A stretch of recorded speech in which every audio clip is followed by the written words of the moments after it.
Hare Krishna. I am very pleased and feel very honored to be here at Bhaktivedanta Manor and be able to address this wonderful community. Bhaktivedanta Manor is one of the most developed communities in the world, in ISKCON. The most.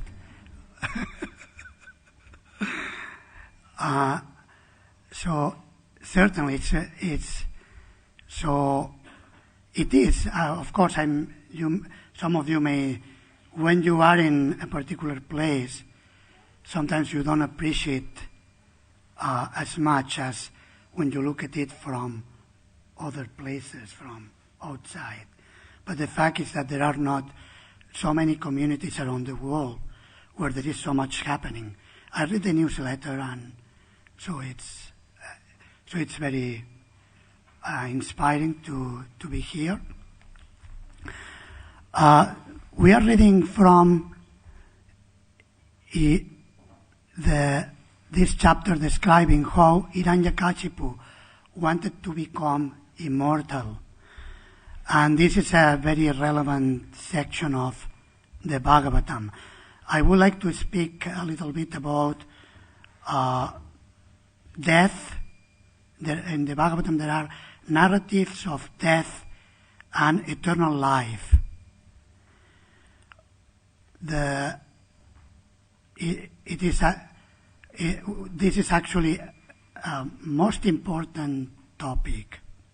And the seed question of the Bhagavatam asked by Maharaj Parikshit is about death.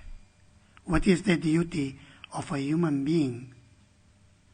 And especially, what is the duty of that human being who is about to die? And actually, all of us are about to die. Maharaj Parikshit knew he had only 7 days to live. According to the information he had received, he had been cursed. We do not know how many days more we have to live. For a devotee, nevertheless, living or dying, there is not really so much difference. Because for a devotee, living means devotional service, and this is actual life. And and when dying, the devotee will continue serving Krishna. Whether he or she goes back to Godhead in this very lifetime, or whether by the will of the Lord, or because there is still a need for further service or purification, the devotee comes back, he will continue living a life of devotional service. And this is real life. Devotional service is real life. On the other hand, a non-devotee, a materialist, is not, even though he may think, I am enjoying life, I am living, he is not really living. A materialistic life is many times described as death, a dead life, which is an oxymoron, we could say in one way. So it seems contradictory how it is possible. A dead life. But actually this is ascribed in Srimad Bhagavatam, that even if someone is breathing and he seems to be very alive, but if that person is not worshipping the Lord, it is he or she is dead. It's not really living. So we find many narratives of the history of the universe in Srimad Bhagavatam describing death and immortality. And it comes back again and again. If we are not serving the Lord, we are dead bodies. We seem to be alive, but we are not. Yeke chatma hano janaha. the Sri Upanishad describes, speaks about the killer of the soul. How is it possible to kill the soul? The soul is eternal. The soul never dies. However, we talk about, or we hear about, the killer of the soul. Because we are, by engaging ourselves in superficial material activities, we are forgetting our loving relationship with the Supreme Personality of Godhead, with the Lord. And we are not really experiencing our real life, the life of the soul, the life of the heart, the relationship, the real relationship. And we are going around trying to replace our original relationship, a loving relationship with God, with so many other superficial relationships. So the Srimad Bhagavatam is about, reveals the process for reviving our eternal relationship, loving relationship with Krishna, with the Supreme Personality of Godhead. So this narrative of Hiranyakashipu and Prahlad Maharaj, it's very instructive in relation to the topic we are discussing. Hiranyakashipu will be the emblem of the materialistic person who seeks for immortality. But he's seeking immortality in an artificial way. And he's endeavoring, today we are reading that actually he was performing Mahat Adbhutam. It is very great and wonderful. Ritsaram. Ritsaram means, Prabhupada translates it as power of endurance. Power of endurance. So he was really endeavoring. He was very strong, very powerful, to the point that even ants and worms had eaten the flesh of the body. Can you imagine that? The animals are eating your body. Imagine, put yourself in such a situation. Will you be able to tolerate that? Of course, you are Brahmanas, so you will not be able to tolerate it. But you can imagine how intense. Animals are eating your body, and you are keeping yourself determined to continue to go ahead, doing your work, your penance. So Hiranyakashipu was doing that. He was, you may remember from previous verses, he was standing on his toes and with his hands upwards, looking up, and very, very intense penance for many, many years. And this animal sitting his body, he didn't care. He was determined, I want to become God, no matter what. I will become God. And then his penance was so intense that fire was emanating from his hair. We hear many times that yogis keep their power, their tejas, in their hair. And this was expanding to everywhere in the universe, to the point that even the demigods became very disturbed. It was creating an imbalance in nature. And they had to approach Lord Brahma so that he will do something about it. And now Lord Brahma is congratulating Hiranyakashipu for his unparalleled feats we will hear later on, that no one else will be able to perform similar activities like Hiranyakashipu. So penance is to become immortal. And so Hiranyakashipu is the emblem of the dead person who wants to become it's deathly immortal, we could say. Deathly immortal. So he wants to remain dead forever. He's determined to remain far from devotion, from serving Krishna forever. So, and then Prahlad Maharaj, he's the emblem of the pure devotee who is about to be killed many, many times, but he remains immortal. Both, he is not killed even in an external way. He cannot be killed because the Lord is protecting him, and he cannot be killed. He is eternally engaged in the service of the Lord, so he's always blissfully serving Krishna.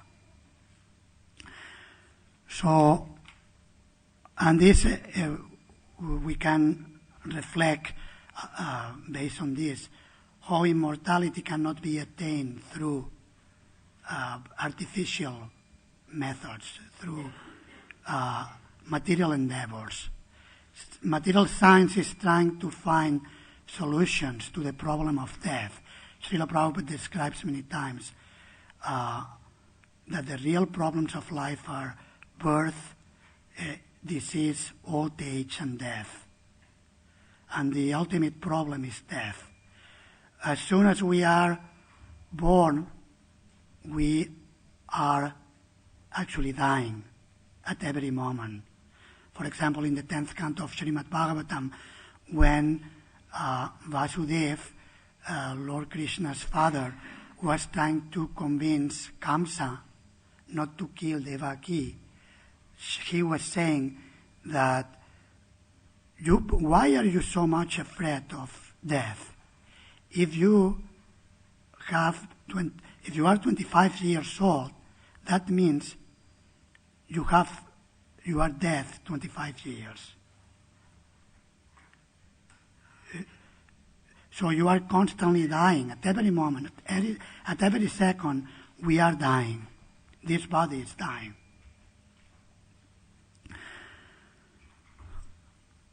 So we find also in Bhagavad Gita how the Lord is describes himself as death. Mrityu sarva haraschaham. I am all devouring death.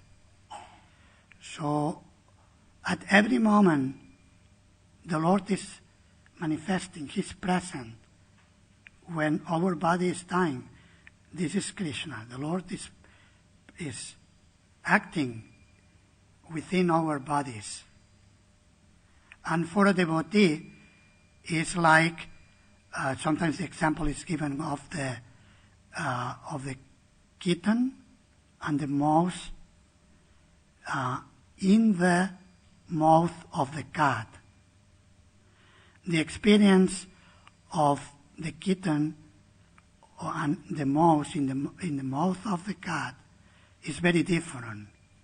The kitten is like the devotee. The devotee, when the devotee is dying, he says that actually Krishna is taking me. Krishna is taking care of me. Of course, we know that this is not so easy to see. We can talk about it, but when we are really going through it, that's the test. Are we able to see Krishna at every moment when this is happening to us? Like we heard how Srila Prabhupada said, while he was in Vrindavan, he raised his hands and he was showing his body was in very bad condition from the external point of view. And Srila Prabhupada said, do not think this is not going to happen to you. This is going to happen. And yet sometimes we still dream, maybe it will not happen to me. I will die like when I go to sleep, I put my head on the pillow and it takes 1 minute or two, and that's it. Of course, this may happen, but this may not happen. This is Krishna's will. Krishna will make it happen as he sees it is necessary for the devotee, for the community of devotees, or simply according to the Lord's plan. What is the plan of the Lord for each and every one of us? We do not really know. We know, of course, we know the Lord by the mercy of Srila Prabhupada and the Vaishnavas. We know the Lord wants us back home, back to Godhead. That much we know. But we do not know what does the Lord wants to do with us. And the challenge is, just to surrender to the plan of the Lord.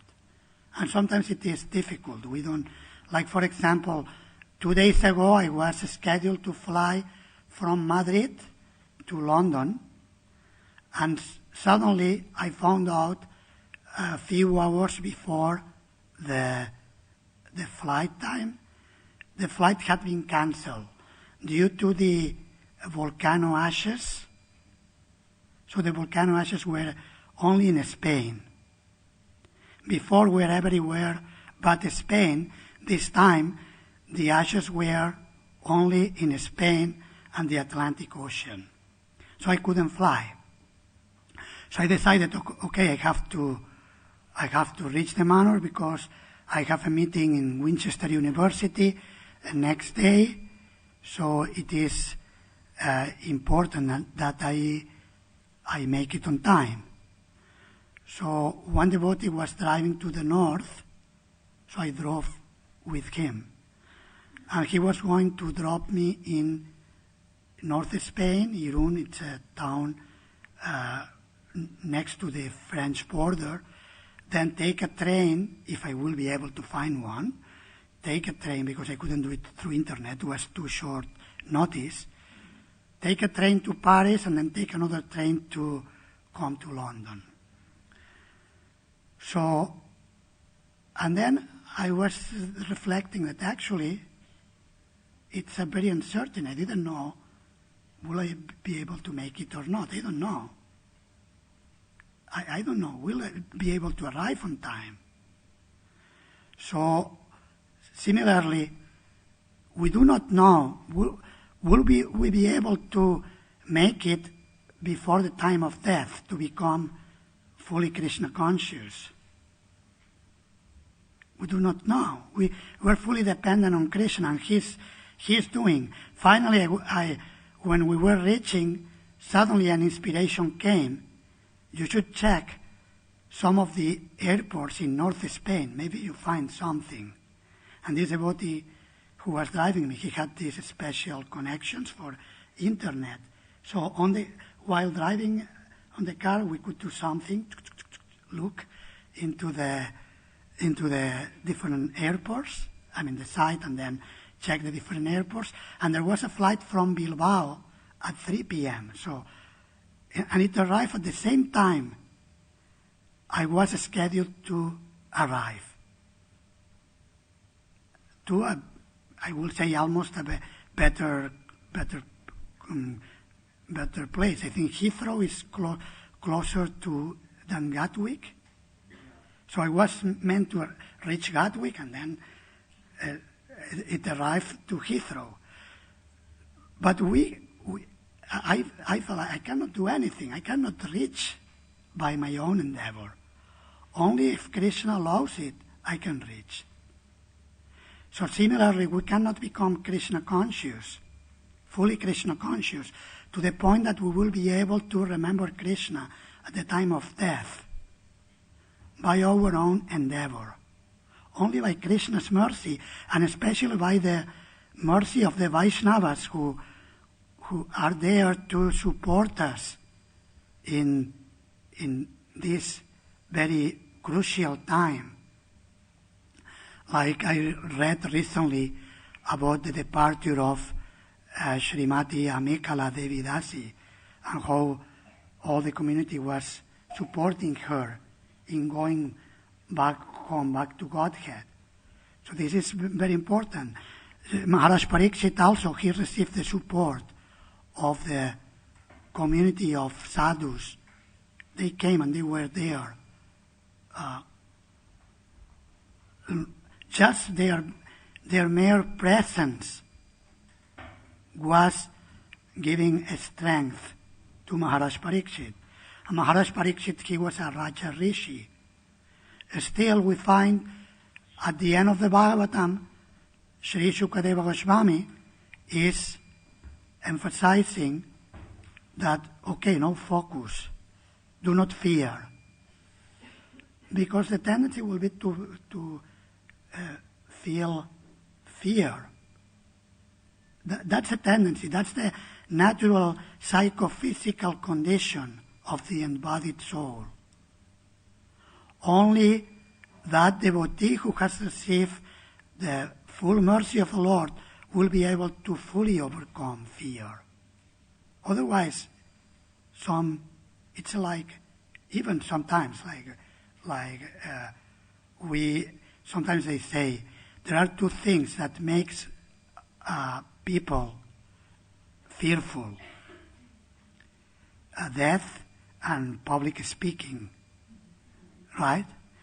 Even experienced speakers who are speaking every day, when you go to a new place you are not accustomed to speak, you have some, what they call it scenic fear. Even if you jump, you say, okay, let's go, okay, I go for it. But the idea is that fear, that's a psychophysical condition of the embodied soul.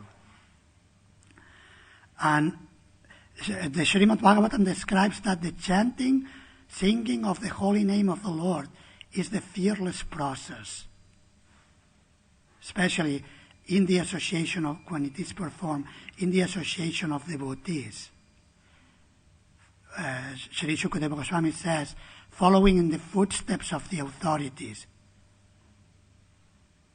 Harer Namanu Kirtanam, Etan Nirvidyamananam, Ikchatam Akutovayam, Yoginam Nripanirnitam, Harer Namanu Kirtanam. It is the fearless process for everyone. For someone who is materially attached, for someone who is seeking becoming free from material attachment, or for someone who is already free from material attachment. For everyone, the chanting of the holy name of the Lord in the association of devotees following the authorities is the best process, fearless process. Ichatam akuto bayam, free from fear, because the holy name is feared by personified fear. So Shukadeva Goswami is saying to Maharaj Pariksit, when death comes, one should become sufficiently prepared or ready to become fearless. That means one should have taken shelter under the lotus feet of the holy name of the Lord and the association of devotees sufficiently to be protected. And then it will be like in the case of Prahlad Maharaj. He couldn't be killed. His father, Hiranyakashipu, wanted to kill him, but he couldn't kill him. So even if our body dies, the soul continues living.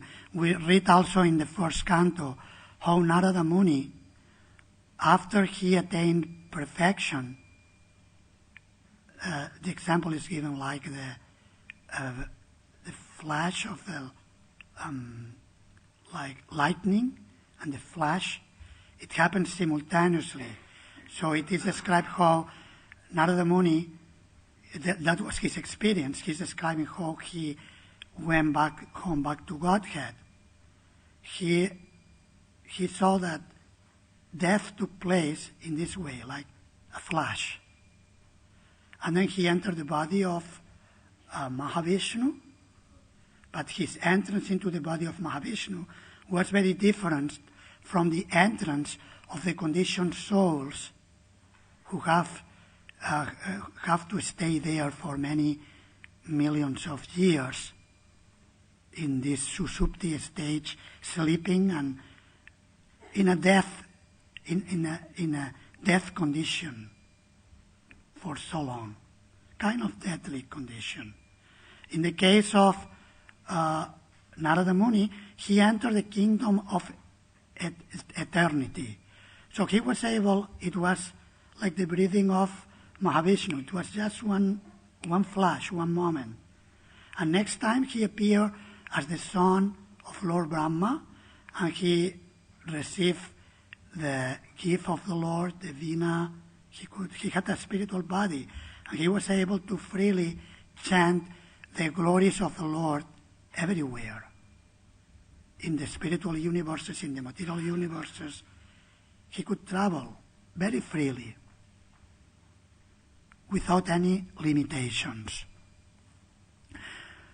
So, devotional service, the chanting of the holy name of the Lord, and the association of devotees especially, these are the processes that will give us protection and will keep us alive no matter what. Whatever it happens, devotional service will keep us alive. Sometimes there will be a severe test we'll have to go through. Can be a physical illness, can be extreme social crisis.